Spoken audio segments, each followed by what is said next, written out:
Si borokokok sia. Dasar lalaki teuyahan kamu Kabayan. Kabayan merupakan tokoh imajinatif dari budaya Sunda yang juga telah menjadi tokoh imajinatif masyarakat umum di Indonesia. Polanya dianggap lucu, polos, tetapi sekaligus cerdas. Cerita-cerita lucu mengenai Kabayan di masyarakat Sunda dituturkan turun-temurun secara lisan sejak abad ke-19 sampai sekarang. Dina hiji mangsa, si Kabayan keur leleson bari jeung ngalamun di harapeun imahna, saliwat bari mikiran Roy, tutut jeung lauk anu diala kamari. Kabayan pangalakeun nangka. Pilihan anu kolot buahna, parentah mitohana ka si Kabayan. Jungwi si Kabayan mangkat ka kebon. Sangges nepi ka kebon, si Kabayan ninggalian tangkal nangka anu buahan. Manehna neangan buah enu geus kolot. Teupati lila Kabayan ningali hiji nangka enu kolot tur badak pisan, terus wi diala. Kusabab eta nangka teh badak kacida, Kabayan teu kuat teun mawana. Ieu emaha hese mawana moal kaduga kuaing emaha, Kabayan nyarita dina hatena. Kumaha cara mawana ieu teh, ngagrentes deui. Kusabab kebon teupati jauh tina walungan, eta nangka dipalitkeun ku si Kabayan. Jung balik ti heula, pan geus gede, parentah Kabayan ka anangka. Tuluy wi si Kabayan balik ka imah. Barang dugi ka imah, si Kabayan ditanya ku mitohanana.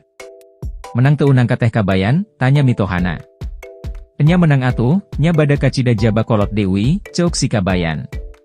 Mana nangkana? Geuning anjeun datang lengoh, tanya mitohana. Harnaha teu wacana ti kitu, padahal geus balik ti heula tadi, tembal Kabayan.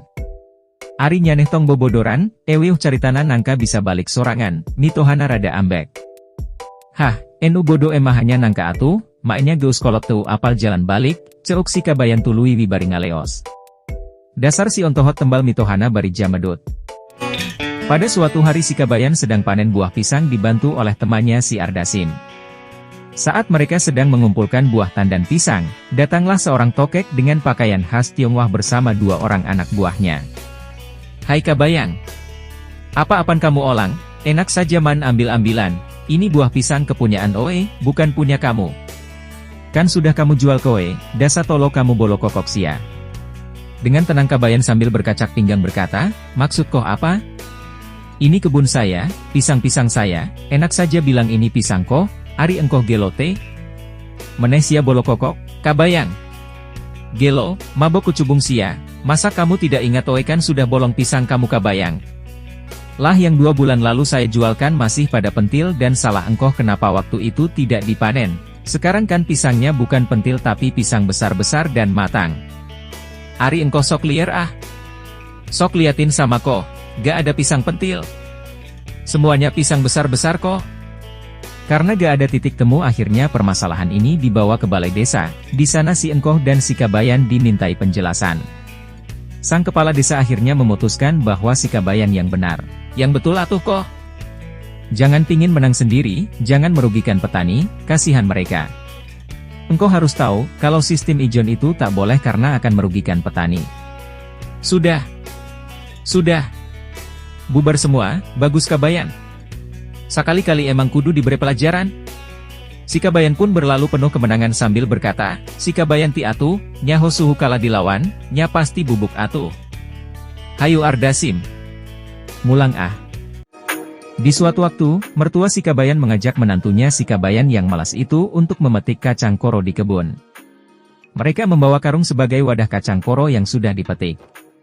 Baru beberapa petik kacang koro yang diperoleh, si Kabayan malas melanjutkan memetik kacang koro. Ia memilih tidur di dalam karung. Saat terdengar adzan duhur, mertua si Kabayan telah menyelesaikan pekerjaannya. Ia keheranan karena tidak melihat si Kabayan.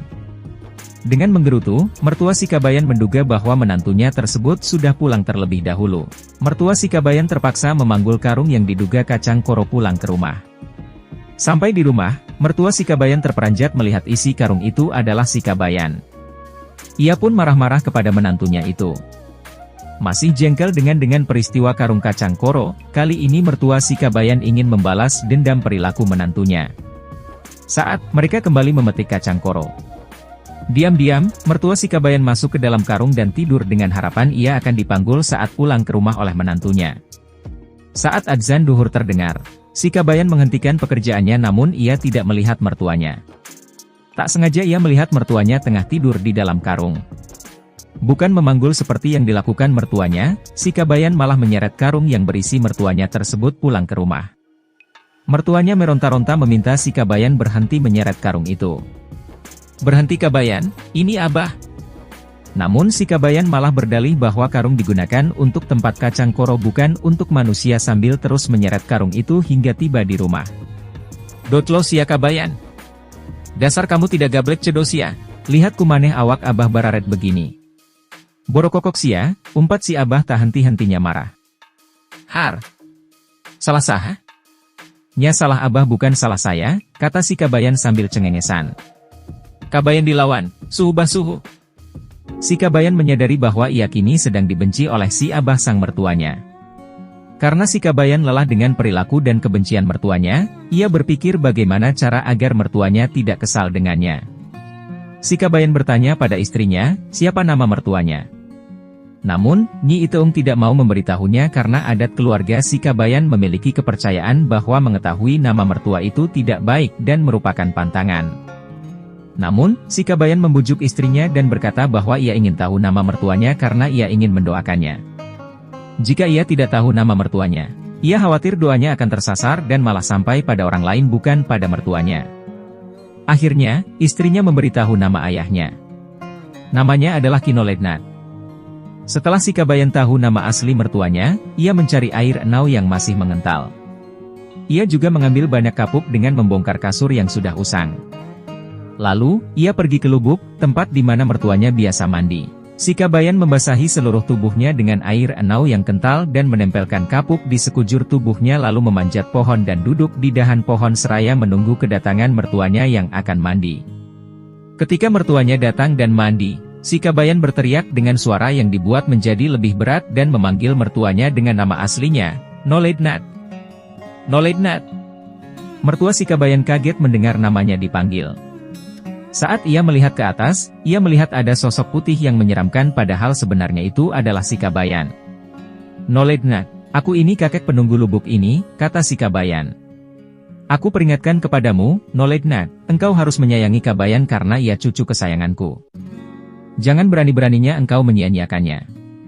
Urus dia baik-baik. Urus sandang dan pangannya. Belikan dia kota tiap bulannya. Jika engkau tidak melakukan pesanku ini, niscaya engkau tidak akan selamat," ucap si Kabayan. Tentu saja mertuanya sangat terkejut dan ia berjanji pada dirinya agar ia berbuat lebih baik pada si Kabayan. Setelah kejadian itu, sang mertua tidak pernah kesal lagi pada si Kabayan dan untungnya si Kabayan pun menyadari sikapnya yang buruk selama ini. Akhirnya, mereka berdua hidup tentram di rumah dan tidak pernah bertengkar lagi dan si Kabayan tiap bulan aman karena mertuanya selalu membelikan paket kuota bulanan.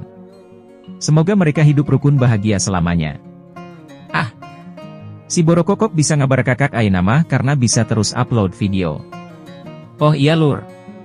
Bantu like dan subscribe-nya. Gratis ini atuh lur. Hatur nuhun lur. Pada suatu hari, si Kabayan diminta mertuanya untuk mengambil siput-siput yang ada di sawah. Dengan berat hati, si Kabayan mengiyakan permintaan mertuanya itu dan berangkat ke sawah. Namun, sesampainya ia di sawah, ia merasa malas dan hanya duduk-duduk di sana. Ia tidak mengambil satu siput pun di sana. Saat sang mertua merasa si Kabayan sudah pergi dari rumah cukup lama, ia merasa kebingungan kenapa mantunya ini tidak kembali pulang juga. Sang mertua pun akhirnya menyusul si Kabayan ke sawah. Saat ia sampai, ia terkejut dan merasa geram karena melihat si Kabayan hanya duduk bersantai di sana. "Kabayan, kenapa kamu hanya duduk di sini? Sana, turun ke sawah dan ambil siput-siput itu," katanya dengan menggunakan nada tinggi karena merasa amat kesal. Tentu saja si Kabayan enggan mengambil siput dan memberikan alasan pada mertuanya. Menurut si Kabayan sawahnya sangat dalam, karena terlihat jelas bayangan langit di air sawah sehingga ia tidak berani untuk turun. Jika ia turun, ia merasa dirinya akan tenggelam dan tidak terselamatkan. Karena kesal, sang mertua pun mendorong tubuh si Kabayan hingga jatuh ke sawah. Ternyata, sawahnya sangat dangkal. Si Kabayan pun hanya tersenyum dan tertawa kecil dengan wajah merasa tidak bersalah. Akhirnya, si Kabayan pun mengambil siput-siput yang diminta oleh mertuanya juga. Saat hari mulai gelap, mereka berdua kembali ke rumah bersama-sama. Oh iya lur. Bantu like dan subrek ya. Gratis ini atuh lur. Hatur nuhun lur. Si Kabayan sepertinya sudah lama tidak makan makanan yang enak. Dia pun membayangkan berbagai makanan nikmat dalam kepalanya. Hingga ia memiliki keinginan untuk menyantap ayam yang lezat. Ia pun punya ide. Si Kabayan mengetahui jika mertuanya, si Abah selalu menyajikan makanan yang paling enak jika seorang haji mengunjunginya. Sehingga ia pun berencana menyamar menjadi seorang haji. Dengan menggunakan jubah panjang putih dan sorban ia pun pergi ke rumah ayah mertuanya. Penampilan si Kabayan begitu meyakinkan seperti seorang haji. Begitu ayah mertua si Kabayan melihat bahwa ia kedatangan seorang haji sebagai tamunya, ia pun menyuruh istrinya menyajikan hidangan ayam. Si Kabayan senang bukan main. Ia pun makan ayam yang disajikan sepenuh hati. Setelah makan si Kabayan pun mengungkap identitas dirinya.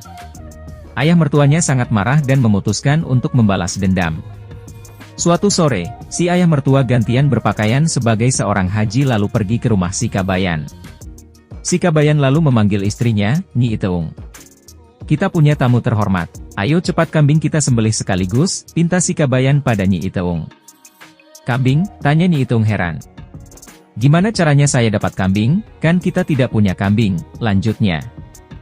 Jangan malu-maluin. Kita punya tamu terhormat masa tidak dijamu. Itu saja sembelih kambing ayahmu yang ada di belakang rumah kita, kata si Kabayan. Sang tamu yang merupakan ayah mertua si Kabayan pun berseru, jangan Kabayan itu satu-satunya kambing Abah, katanya. Akhirnya penyamaran balasan dari si Abah pun ketahuan. Dasar si borokokok si Kabayan. Lur, jangan lupa pencet like dan subrek nanya lur. Hatur nuhun lur.